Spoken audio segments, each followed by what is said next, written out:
Bryndís ákvað síðasta vor að hún vildi ekki bíða lengur með að láta fjarlægja púðana þrátt fyrir kostnaðinn og pantaði tíma hjá brjóstaskurðlækni. Og hann skoða mig og hann segi bara strax, já það er komið rosalega mikill örvefur utan um púðana. Og svo þreifar hann og segir að það er líklega komið sílikon í eitlana. Og ég mæli bara með því að þetta verði fjarlægt sem fyrst. Hann spurði hvernig ég fór síðast í brjóstaskimun og lagði til ég færi það þegar var það langt síðan ég fór í skimun. Og ég fer í hana 5. maí og fæ sent bréf 10. maí að ég sé ekki með krabbamein í brjóstum. Og náttúrulega rosalega hamingjusum með það, en fer svo í aðgerðina hjá brjóstaskurðlækninum 31. maí. Þegar ég er svo vakin úr aðgerðinni, þá kemur hann til minn þegar ég er vöknuð og segir að það sé mjög gott að ég hafi drifið í þessu strax, vegna þess að þetta hefði eiginlega ekkert mátt bíða lengur, þetta hefði ekki litið vel út. Og ég er náttúrulega bara verið svolítið hissa, bara, þá ég held að hann var að meina bara hvað var mikil örvefur og það allt saman. Þá sem Bryndís mín það var komin skemmd í þinn brjóstvef í hægra brjóstinu sem ég þurfti að taka og sendi í ræktun og við verðum bara að vona það besta.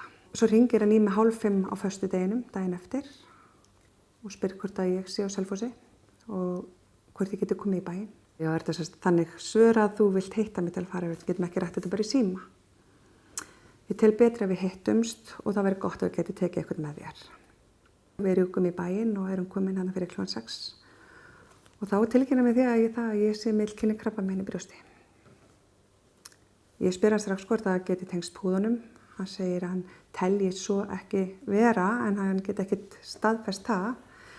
En það var komið bara mikið skemmd í brjóstvefun og æxli í þessar forstigsbreytingar í brjóstvefnum. Ég fyrir brjóstnám á þessu brjósti 20. júlí. Nýbúin að borga stóra peninga fyrir bæði að láta taka úr mér ónýta púða og gera lyftingu eða minnkun á brjóstunum.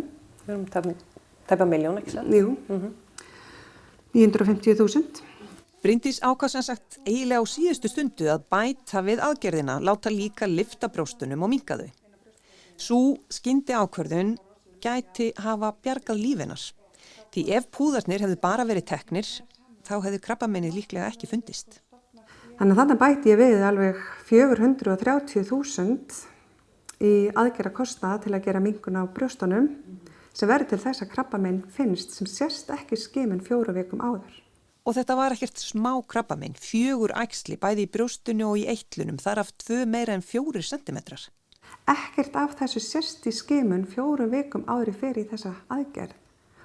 Og það er það sem að mér finnst graf alvarlegt mál, að því að skimun er mikilvægt fyrir okkur til þess að finna krabbamein á forstigi eða til að geta komið í veg fyrir að það gangi lengra.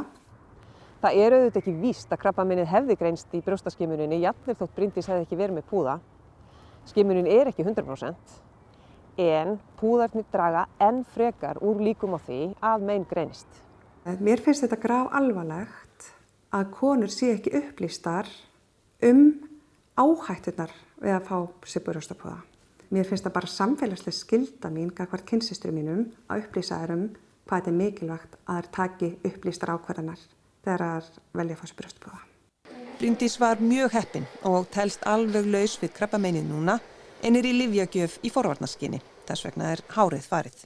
Brjóstakrabbamein eða dreifir sér þá fer það í lungu, lifur, bein, jafnvel heila, sem betur fer var það af litlu vaxtar hjá mér og stoppar í eitlum.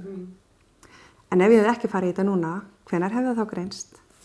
Hefði það verið komið lengra inn í eitlana? Ég veit það ekki.